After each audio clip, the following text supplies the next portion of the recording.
Hello everyone, Mark Major here, and you have stumbled directly into, yes, the Action Figuratorium. I am a real big toy collector, also a studio owner, hunkered down here in Southeast Portland. And today I'm going to be talking about an unusual kind of subject. It's sort of toy adjacent, sort of toy related. Some of you out there may collect Masters of the Universe action figures and toys. Some of you are probably, of course, familiar with the most recent animated cartoons that have come out on Netflix featuring He-Man and the Masters of the Universe. And some of you out there might even recall the original Filmation show that came out in the 80s, specifically in 83, that sort of really propelled the toy line into the mainstream. Well, what if I was to tell you that the original Film Masters for all those He-Man cartoons was destroyed? And when I say destroyed, I mean put into a dumpster and taken away, right? And what if I told you that the company which did this was Hallmark? Yes, that's right, the greeting cards and Christmas ornament people. It all sounds kind of strange and weird, doesn't it? But is this actually true? Today we're going to do kind of a shallow dive and look at a couple different online forum posts from some people who are supposedly in the know, excuse me, and we're going to see if in fact this is true that Hallmark destroyed all the original Masters to the Filmation's He-Man and the Masters of the Universe show. So everybody just, strap on the leather today and hold on tight.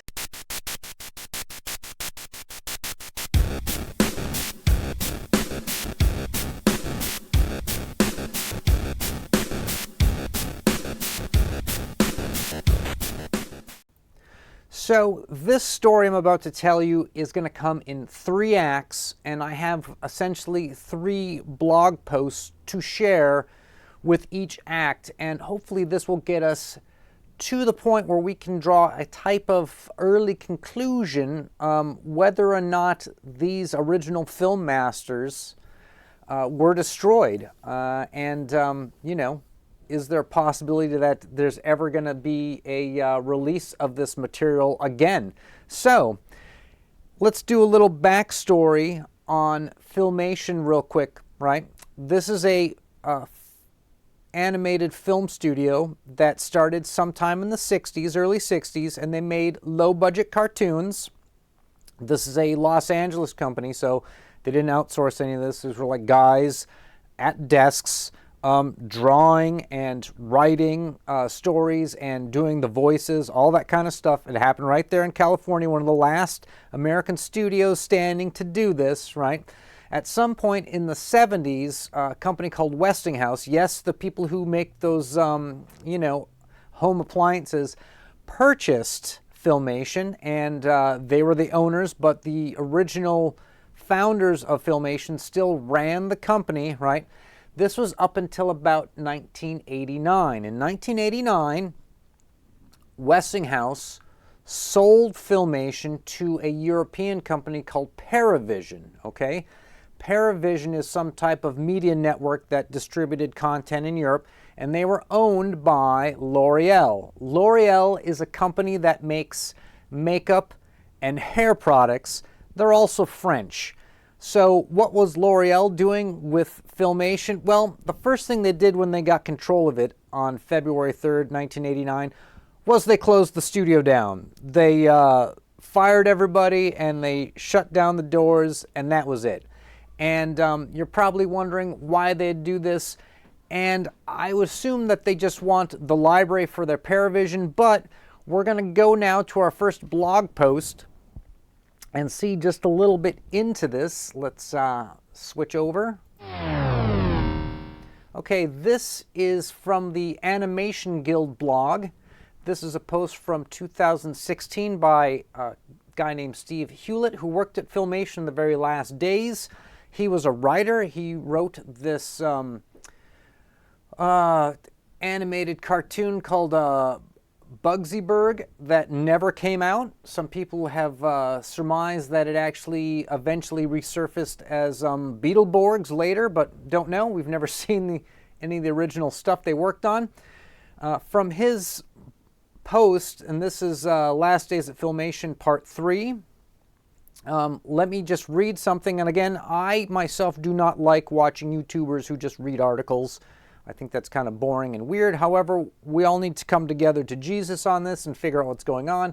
So here's just a paragraph from Steve's post. He says, L'Oreal was a big fat French conglomerate that had bought Filmation days before. Literally, they got it like a week before.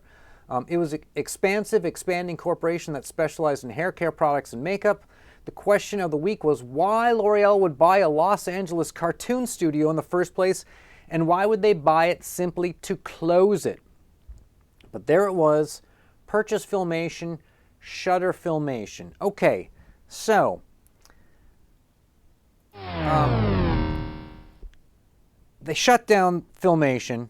They're totally gone, and at this point, it's just the library of all the stuff that Filmation has created. And when I say library, I mean the physical library, meaning all the film and the masters, the analog tapes, the sketches, bloopers, all that kind of stuff.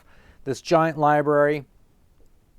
So Filmation at this point, as a business, is essentially gone. From here on out in the story, we're simply going to refer to Filmation as the library of things. We're no longer going to be talking about it as any kind of animation house. All right, on to the second act. What happens next? Well, Paravision / L'Oreal keep the Filmation library for a while, and they probably, you know, I'm sure they distributed what they could, what they had license to, that they actually own themselves, however they could, you know, put it out. But in 1995, they sell off the Filmation library to Hallmark, right? And you're probably wondering, why would Hallmark want Filmation, right? Well, Hallmark actually has a separate media division that makes Hallmark movies, right?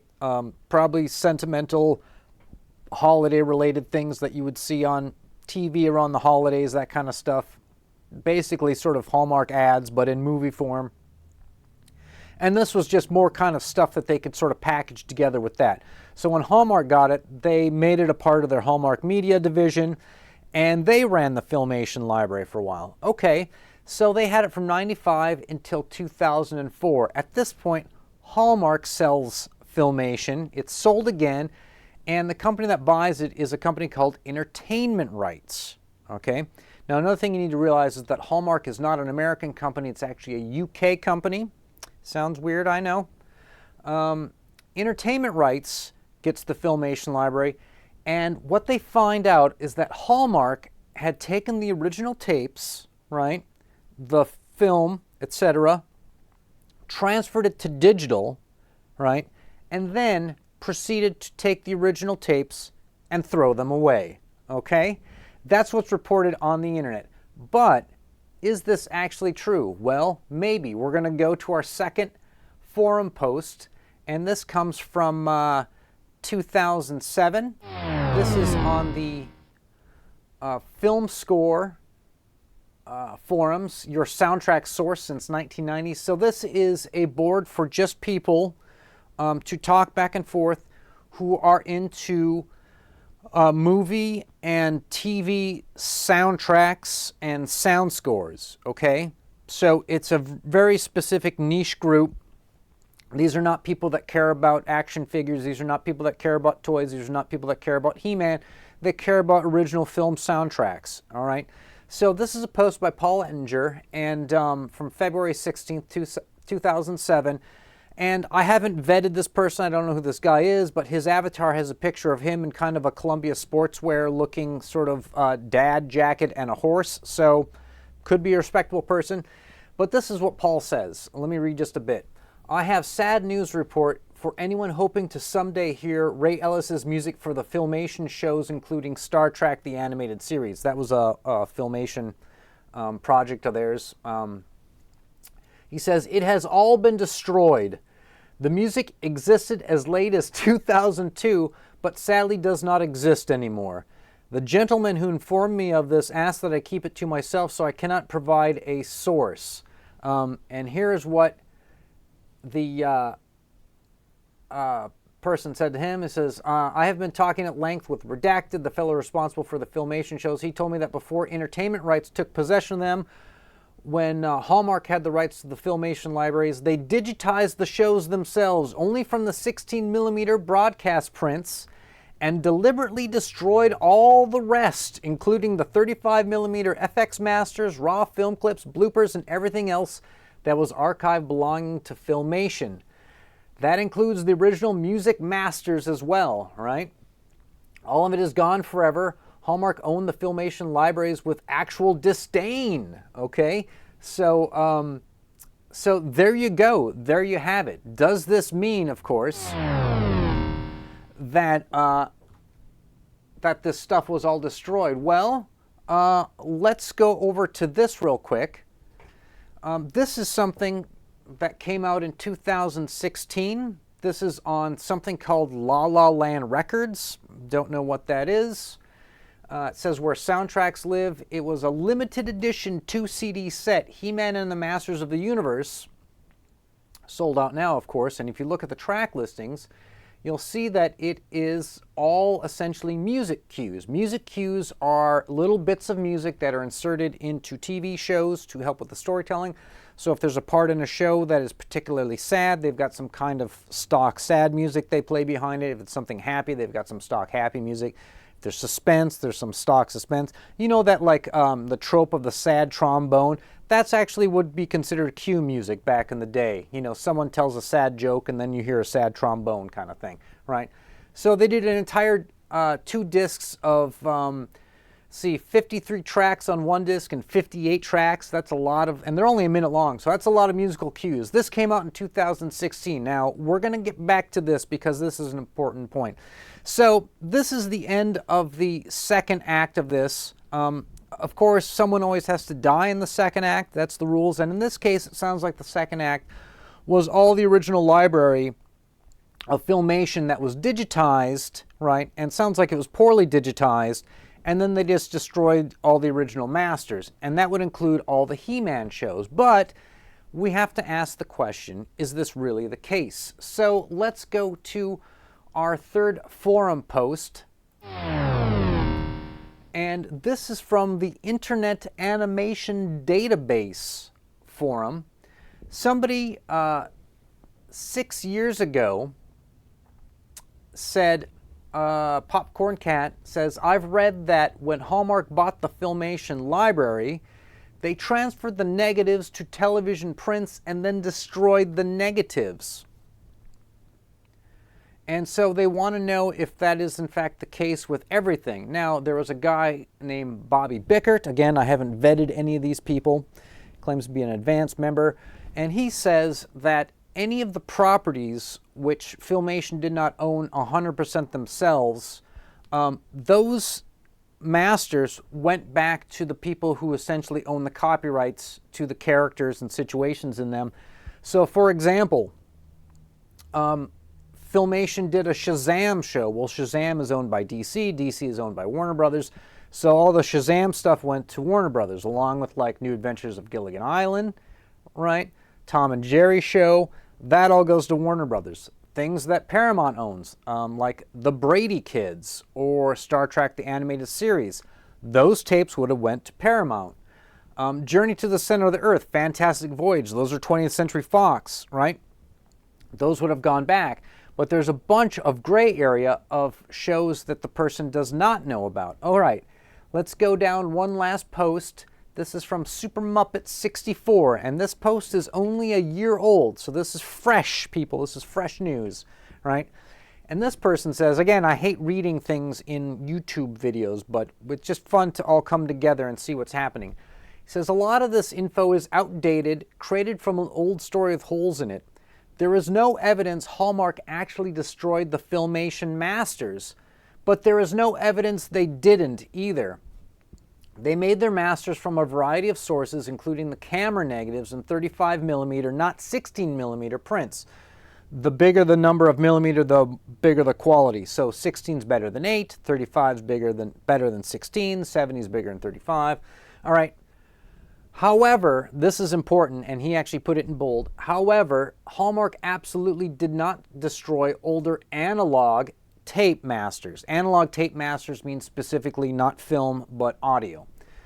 Or even their own NTSC masters, contrary to the popular belief that they only made PAL masters. PAL refers to the European coding of TV shows versus the American version.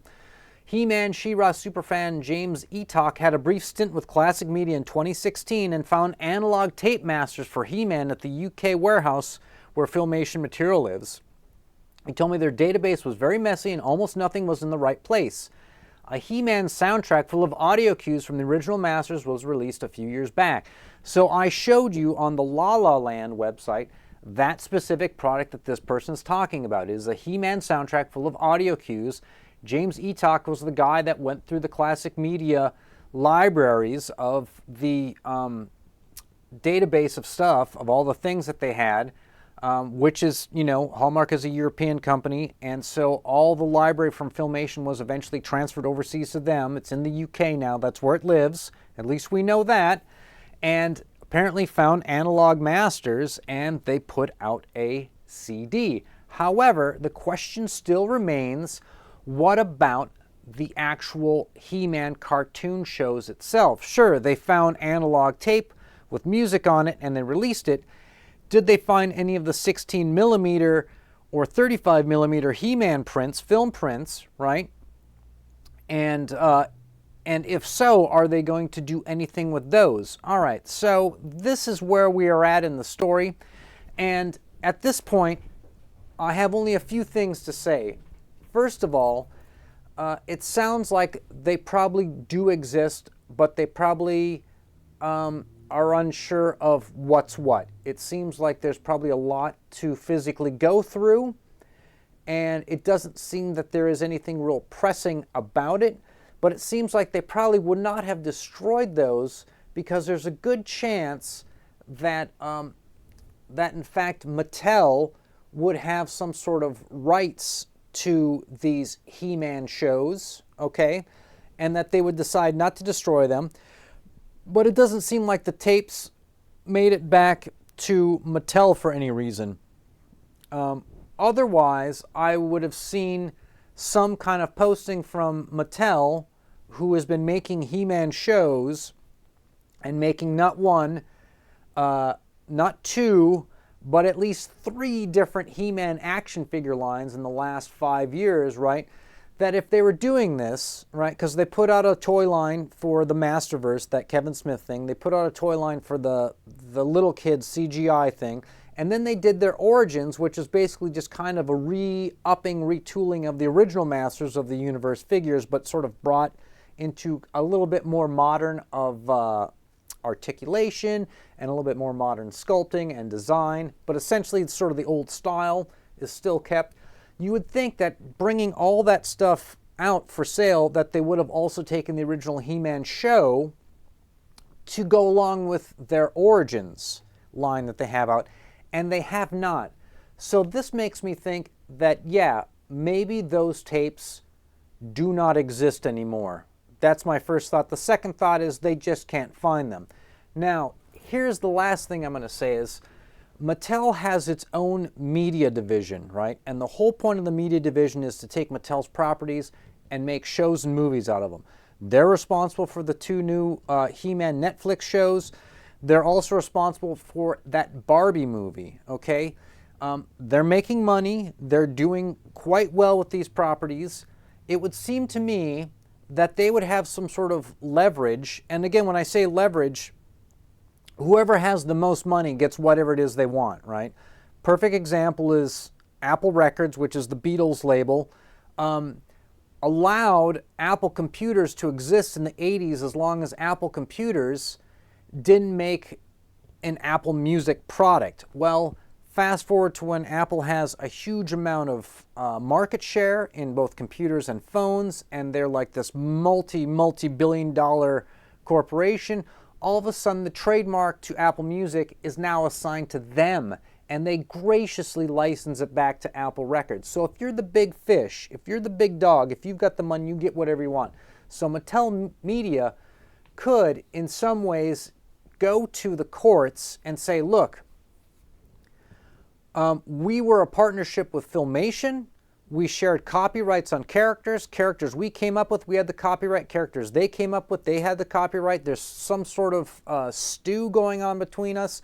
We would like to purchase back from the current owners, which is Universal, all of the original masters and the rights to whatever characters that are still in limbo and own them all. And since the original people who worked on these no longer exist, right? They've been shut down, they're gone. It's just this thing, this library that's changed hands like 6-7 times now. We would like to pay what is fair in the market, but we would like to buy these properties back. I'm a little surprised Mattel hasn't done that and just scooped all of their Motu stuff into one bag. So the fact that they're making new Motu product, both action figures and shows, but we don't see anything with the original show coming out, makes me think that, in fact, yes, Hallmark guilty of destroying stuff. However, as the Super Muppet 64 says, we don't have any evidence that they did or didn't do this. We don't know. I mean, if you can't find them, I think that's kind of evidence, but who knows? Anyways, that's it for this episode of the Action Figuratorium. Thank you to everybody who made it this far into the episode. What do you guys think? Do you think those original He-Man master films are completely gone? And if they're not completely gone, do you want somebody to go look around with a flashlight in the warehouse, find them, dig them out, and scan them in 4K and release them? That'd be worth something. Anyways, I will catch you guys in the next one. Make sure to everybody stay charged.